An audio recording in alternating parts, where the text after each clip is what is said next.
Merci, Monsieur le Président. Nous avons débattu dans cet hémicycle, dans notre journée d'initiative parlementaire, depuis 9 h du matin. Nous sommes au terme de ce débat et je souhaite d'ailleurs qu'il s'arrête après mon intervention. Oui, parce que c'est une prérogative de notre groupe. Simplement, et je le demande au Président, simplement, je ne répondrai pas aux outrances des saboteurs de la République de l'extrême gauche. Vous êtes simplement à vous regarder une caricature. Vous êtes une honte et une tache sur le drapeau français.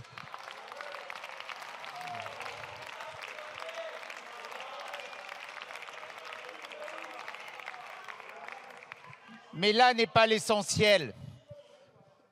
Vous avez toute la journée refusé le vote parce que vous avez peur du vote.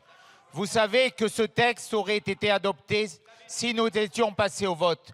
Vous savez aujourd'hui que des milliers de maires sont menacés par cette insécurité juridique.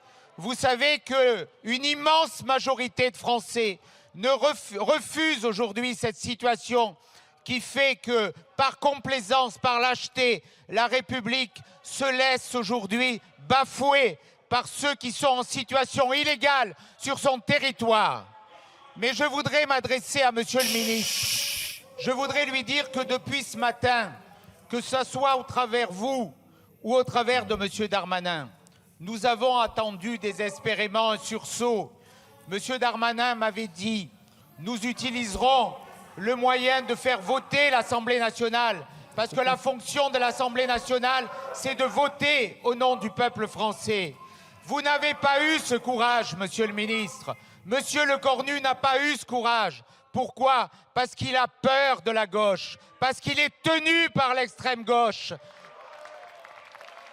Et parce qu'aujourd'hui, ce pouvoir macroniste qui a déserté cet hémicycle est à l'agonie. Ce sont vos derniers mois.